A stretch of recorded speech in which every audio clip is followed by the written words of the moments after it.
Have you ever picked up the Quran, started reading, and just felt a disconnect? Like you're reading these incredible stories, but they feel like they're from a totally different world, ancient history that doesn't really have anything to do with your life right now? It's a common feeling, for sure. So many of us feel that the book is close to our hearts, but somehow distant from our day-to-day reality. But what if that feeling of distance has nothing to do with the book itself? What if it's all about how we're reading it? Well, today, we're going to explore a completely different way of looking at it. Think of it like we're being handed a new set of keys to unlock the Qur'an's timeless, living relevance. And these ideas come from the incredible work of Dr. Nayef Binyar. So here's the big question we're tackling. Is the problem with the Quran itself, or is it with how we're trying to read it? And the central idea here, the thing that changes everything, is that the issue isn't some flaw in the text. Nope. It's a huge misunderstanding about what the book is even for. We've been looking for the wrong things. Dr. Binhar puts it this way. These misconceptions are basically like a locked door. And behind that door is a living, breathing understanding of the text that can change our lives. So what we need to do is change our entire approach, our whole framework for reading. Let's grab that first key and see what it unlocks. All right, so this first key, it's a major mental shift. It's about completely changing our goal when we open the book. We have to stop reading the Quran like it's a history textbook, hunting for names, dates, and facts.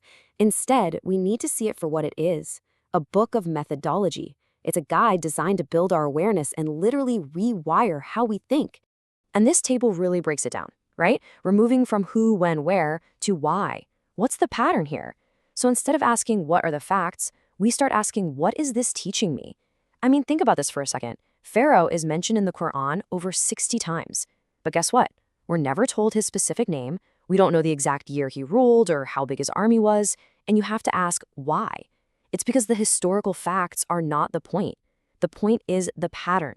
He is the model, the timeless pattern of tyranny, and understanding that pattern helps us spot injustice and arrogance in any time, including our own.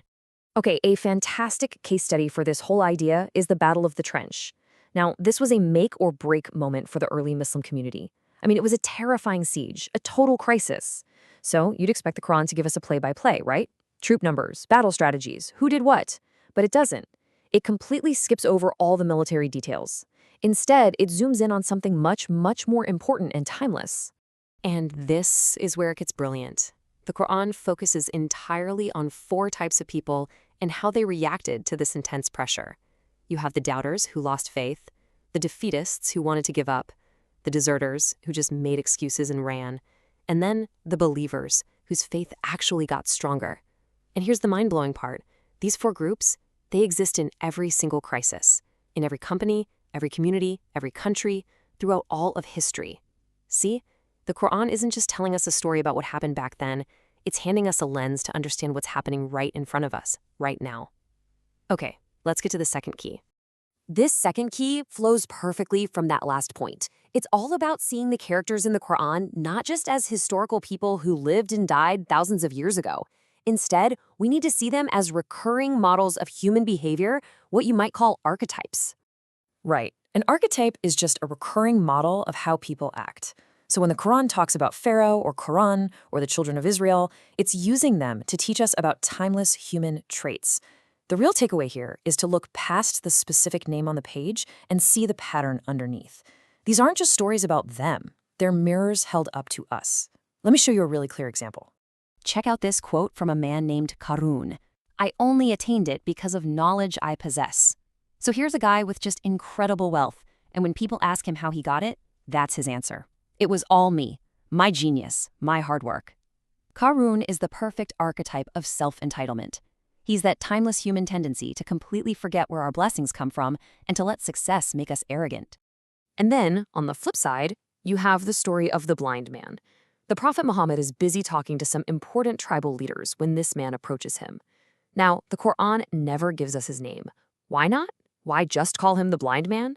It's to laser focus our attention on why he was initially overlooked, his outward appearance. He's the archetype of hidden potential. And the lesson is powerful. You can't judge a book by its cover. You never ever know the value or the readiness that exists inside someone just by looking at them. So this really brings the question back to us, doesn't it? Which of these timeless characteristics do we see out there in the world? And maybe more importantly, which ones do we see in ourselves? When you start looking through this lens of archetypes, you see them everywhere in politics, at work, in our families, and yeah, right in the mirror.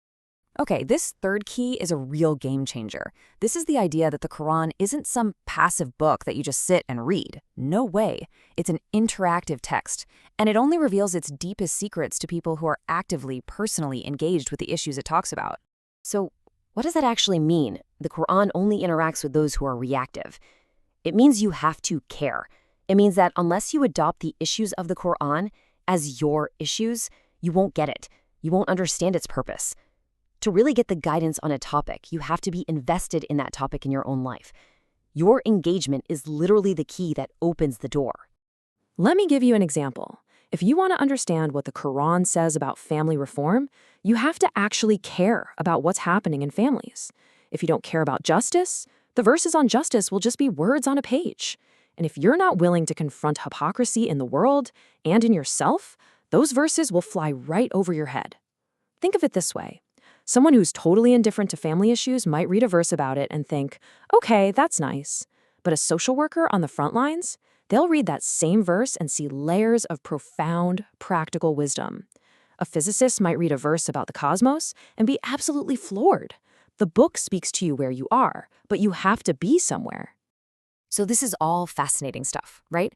But the big question is, how do we make it real? How do we go from just knowing this information to actually having a deeper connection with the Quran? Well, Dr. Binhar lays out some really simple, practical steps we can all take to start this journey. And look, this isn't about becoming a scholar overnight. These are small, doable steps. First, just try to learn 10 new Quranic words a year. That's it.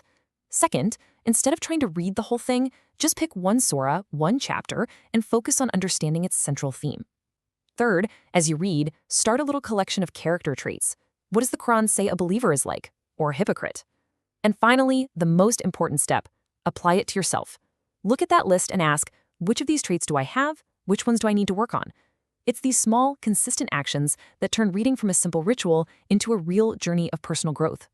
And all of this brings us to one final, really profound thought. We often hear that the first command on the Quran was read, but that's not the whole story. The command was read in the name of your Lord. We're not the nation of just read. We're the nation of read in the name of your Lord. The point isn't just to process words on a page. The point is to connect everything we read back to its divine source, to read history, to read the world, to read ourselves, all through the lens of the Creator. And when we do that, we transform this ancient text into a living, breathing guide for our reality, right here, right now.